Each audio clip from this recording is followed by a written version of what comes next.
Olá, muito boa noite. Quinta-feira, 25 de fevereiro. Veja agora os destaques de hoje no segunda edição. Número de internados em UTI passa de 90% no estado.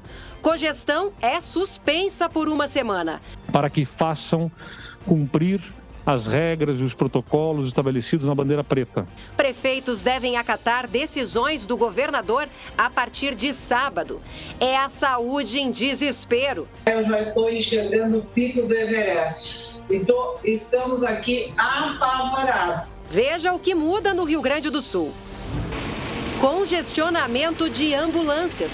Saiba o porquê do entra e sai de pacientes no postão da Cruzeiro. E a noite de decisão para o Colorado, Inter pode conquistar o tetra do brasileiro depois de 41 anos, mas precisa ganhar e secar o Flamengo.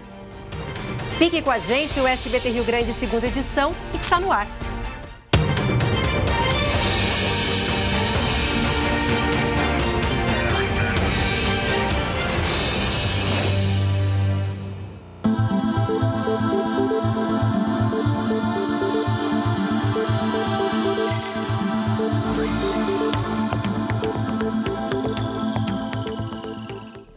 E eu começo a segunda edição querendo chamar a sua atenção aí em casa. É um dia muito triste para nós gaúchos. A situação da pandemia se tornou insustentável e a cogestão entre Estado e municípios gaúchos vai ser suspensa.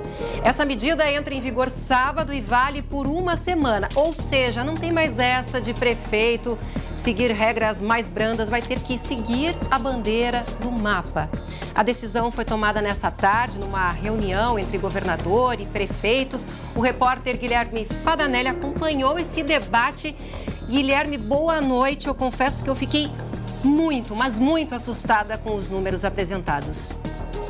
Oi, Lu, boa noite. Os números mais impactantes se referem às vagas destinadas à Covid nos hospitais. Ontem, o estado chegou ao pico de internações em leitos clínicos e de UTI para casos suspeitos e confirmados. Até o momento, já são 5.012 pacientes hospitalizados, número bem superior aos 2 picos anteriores. Diante desse cenário, a Secretaria Estadual da Saúde acredita que seriam necessários, por exemplo, 60 novos leitos de UTI por dia para dar conta da demanda, o que se torna inviável em questão de profissionais, equipamentos e espaço físico. Outro dado preocupante é a queda nos índices de recuperação de pacientes com coronavírus que ocupam esses leitos de UTI. Em fevereiro, apenas 25,06% saíram com vida dos hospitais. Precisa de uma tomada de posição, que pode não ser a que todos nós gostaríamos, mas a que se faz necessária para frearmos essa escalada, que eu acho que, se for comparar, eu já estou enxergando o pico do Everest. Então, estamos aqui apavorados. A secretária completou dizendo que, se medidas não forem tomadas, o estado pode chegar a 200 mortes diárias e a um total de 15 mil óbitos até o dia 15 de março. Todos esses dados serviram de base para o governador Eduardo Leite convencer os prefeitos da proposta de suspender a cogestão. Na reunião, as opiniões se dividiram. Aqueles favoráveis à manutenção argumentaram o receio, Lu, de queda na arrecadação com o fechamento das atividades econômicas, o que inviabilizaria mais investimentos na saúde nesse momento que tanto se precisa. Por outro lado, a Federação dos Municípios do Rio Grande do Sul defendeu a suspensão da cogestão. O governo ressaltou que esse é um momento difícil pelo qual passa o Rio Grande do Sul e que, se for preciso, o estado vai comprar vacinas por conta própria.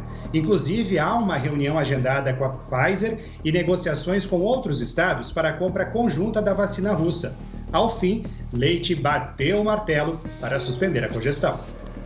Estamos suspendendo a possibilidade de cogestão a partir de sábado até o outro domingo, até o dia 7 de março, incluindo o dia 7 de março, para que façam cumprir as regras e os protocolos estabelecidos na bandeira preta.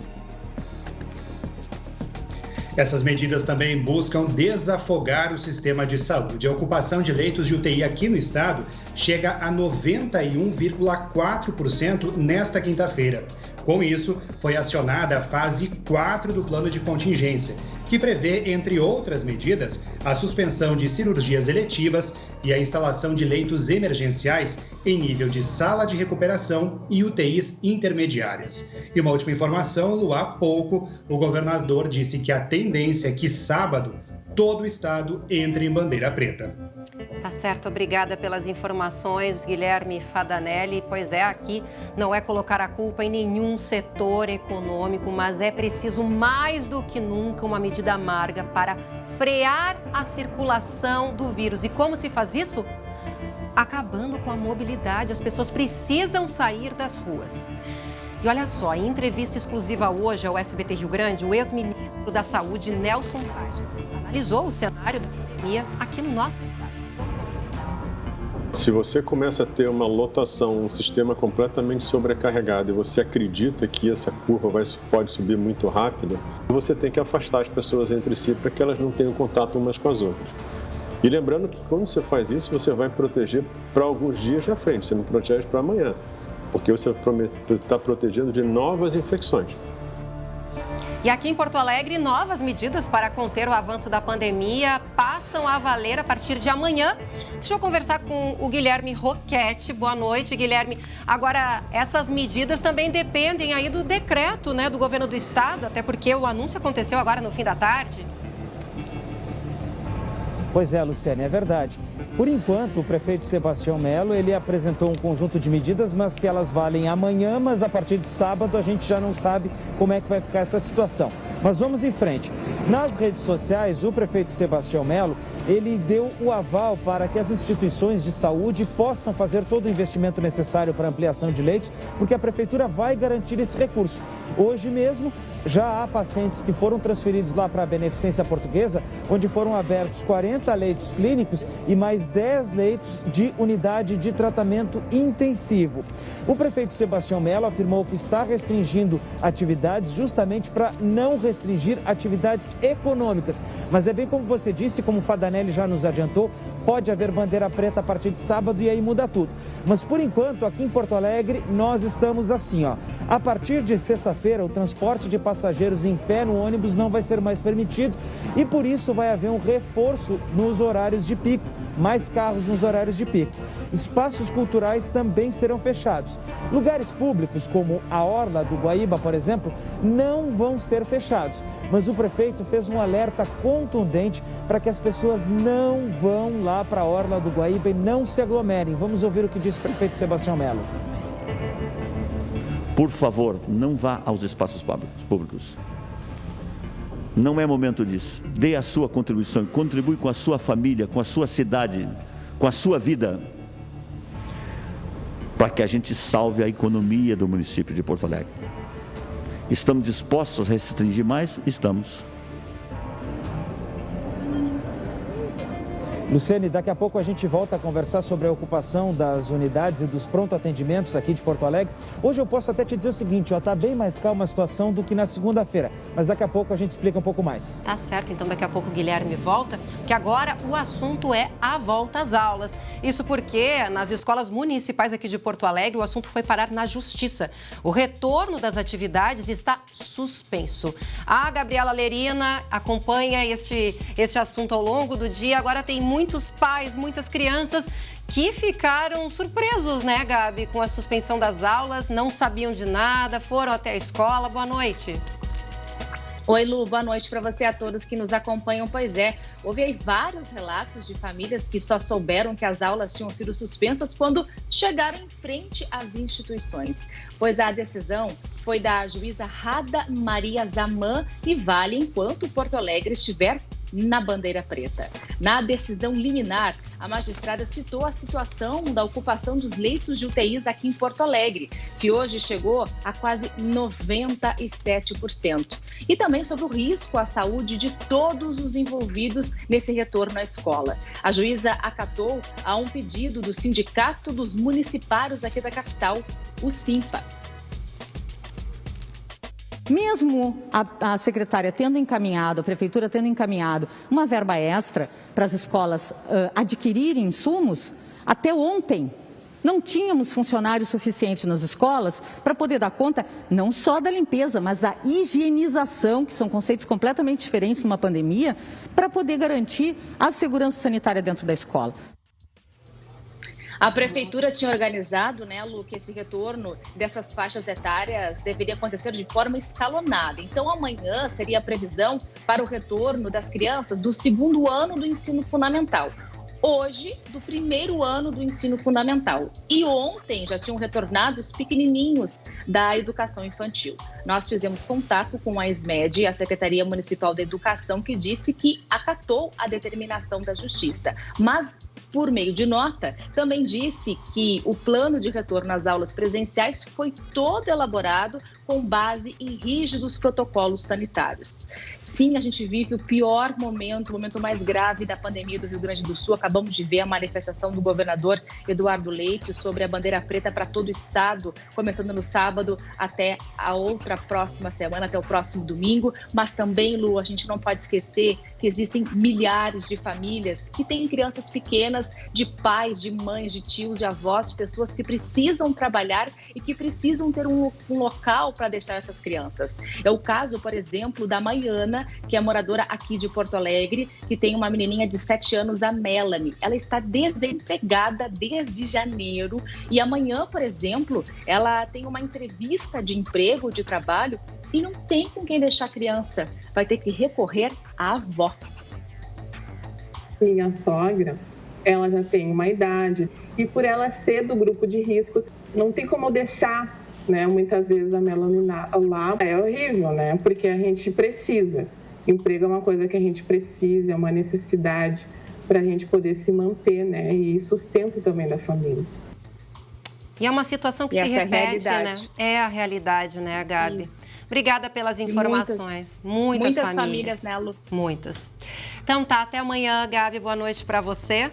Que agora a gente vai dar uma respirada um pouco, é hora do esporte. Até porque hoje é dia de decisão para o Colorado no Beira-Rio, até vim aqui de vermelho, aqui em homenagem, né? Só que para vencer, o Inter ainda depende de um empate ou de uma derrota do Flamengo para ser campeão brasileiro depois de 41 anos. Jeremias Werneck, eu imagino o nervosismo da torcida colorada, hein? É isso, Lu. Boa noite para ti, para todo mundo que está com a gente. É uma quinta-feira especial para os colorados, para o Inter. Daqui a pouco o ônibus da delegação vai chegar aqui no Beira-Rio e a conta é muito simples. O Inter tem que vencer o Corinthians aqui e torcer para o São Paulo segurar o Flamengo lá no Morumbi. Os dois jogos acontecem às 9h30 da noite. Esse time que joga hoje aqui do Abel Braga tem algumas mudanças. O Cuesta volta de suspensão na zaga e o Rodinei, que está suspenso, vai ser substituído pelo Heitor. O que o Inter tem como ideia? Vencer o Corinthians o mais rápido possível, abrir 1-2-0 e aí administrar o jogo e ficar esperando o que acontecer lá do outro lado. A CBF distribuiu medalhas aqui e em São Paulo, porque pode ter campeão aqui ou lá no Morumbi. E a taça de campeão também vai estar aqui no Beira-Rio. Então, se o Inter for campeão, vai ter sim taça, palco, pódio, mas não vai ter festa, tá, Lu? Eu vou aproveitar esse link e vou pedir pro Paulo Garavello mostrar pra gente como é que tá o pátio no Beira-Rio. Repara aí, Lu, que não tem nenhum torcedor e se vocês perceberem, além do gradil, tem reforço na segurança. Seguranças privados do Inter isolando o estádio. E eu tô aqui já faz algum tempo e eu já vi viaturas da Brigada, viaturas da Guarda Municipal, inclusive uma viatura do choque, do Batalhão de Choque da Brigada Militar.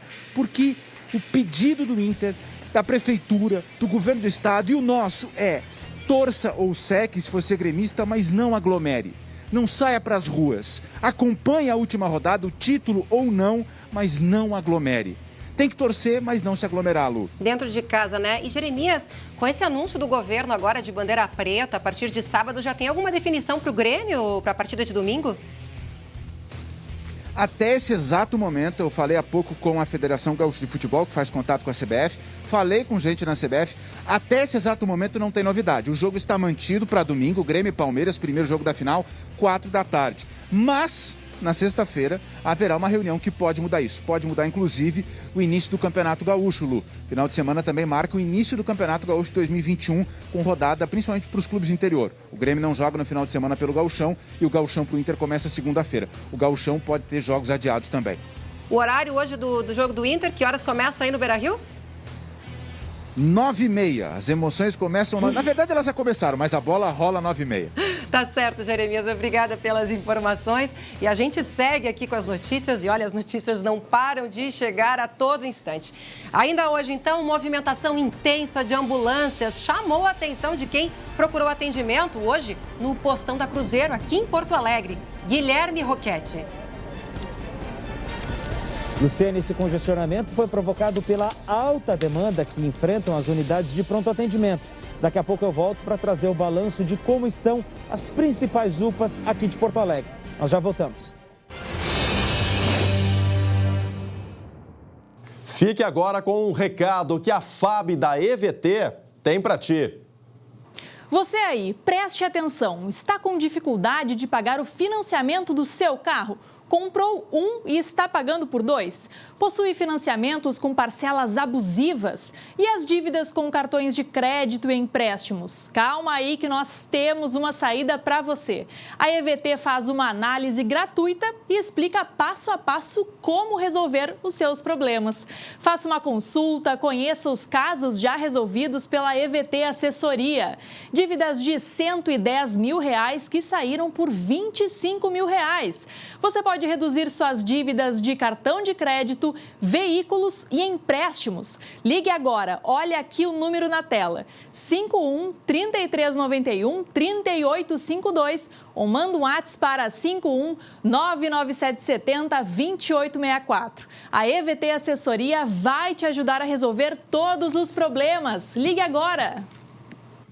E hoje à tarde, uma imagem chamou muita atenção de quem buscava atendimento no postão da Vila Cruzeiro, aqui na zona sul de Porto Alegre. Um congestionamento de ambulâncias. Guilherme Roquete, afinal, o que aconteceu? Pois é, Lu, isso faz parte, então, da gestão do SAMU. O que acontece, Lu? O postão aqui da Vila Cruzeiro, da onde eu falo agora, é o que tem a menor ocupação. Ele tem 12 leitos e está ocupado por 12 pacientes, ou seja, opera com 100% da capacidade. Se é o menor, imagina os outros, né? Pois lá na Vila Bom Jesus, o postão opera com 400% da ocupação. O que acontece, então? O SAMU acabou encaminhando os pacientes para cá porque a ocupação era menor. Isso aconteceu ao mesmo tempo, por volta do meio-dia, e isso provocou aquele congestionamento de ambulâncias, essa cena do congestionamento de ambulâncias. Nesse momento, 5 pacientes aguardam por um leito de UTI de acordo com o monitoramento da Prefeitura, o dashboard da Prefeitura, Luciane. E Guilherme, aproveitando assim que a gente está falando sobre ambulâncias, como é que está a demanda por esse atendimento de urgência? Pois é, Luciane, é um atendimento que também está sobrecarregado. A gente conversou com o coordenador municipal de urgência, o Diego Fraga, e ele ressaltou o seguinte, Lu, que o trabalho não para e as equipes, é claro, já estão cansadas e estão com muita sobrecarga de trabalho. Quando há um paciente muito grave numa UPA, o SAMU faz um pedido de leito para a Central de Regulação do Estado. O prazo é de 24 horas. Se não há leito, bom, aí a situação se complica um pouco, porque eles têm que pegarem, implantarem, colocarem em prática um protocolo mais rigoroso. Vamos ouvir o que diz o Diego Fraga a respeito deste protocolo. O médico regulador, ele entra em contato com o médico plantonista da emergência hospitalar, verifica ali as condições daquela emergência, confirma se realmente tem possibilidade de receber, mas se não tem possibilidade de receber, ele acaba comunicando: olha, infelizmente eu vou ter que te encaminhar esse paciente porque ele precisa dos serviços do hospital. Pois é, então... Lu, isso é uma coisa que está acontecendo diariamente. Ou seja, o SAMU vai lá para o hospital, já que não tem vaga na central de regulação, ele pega o paciente, vai lá para a porta da emergência do hospital e ele tem esse poder, né? Ou seja, de internar. Por isso me chamou muita atenção, Guilherme, que hoje, também no sistema aí aqui de Porto Alegre, havia mais de 150 pacientes nas emergências dos hospitais aguardando leito de UTI. Mas no pronto atendimento da Cruzeiro, pelo menos está tranquilo, né? Olha, Lu, comparando com os outros dias que a gente veio para cá, por exemplo, a segunda-feira, que foi o primeiro dia que a gente conversou, até eu vou sair da frente aqui, olha só, Lu, tá bem tranquila a situação, perto de outros dias que a gente veio. Tomara que a situação esteja se arrefecendo, né, Luciane? Pois é, ou as pessoas estão seguindo aí a orientação em casos leves de buscar a unidade básica de saúde. Obrigada, Guilherme, pelas informações, boa noite. E uma última informação, idosos com 82 anos poderão ser vacinados aqui em Porto Alegre a partir de amanhã. 21 unidades de saúde e 2 pontos de drive-thru Big Sertório, Big / Shopping Sul, das 8 horas da manhã até as 5 horas da tarde. E os drive ainda vão funcionar no sábado. Então, a gente acaba por aqui o Jornal de hoje. Fique com o SBT Brasil e até amanhã. Tchau, tchau.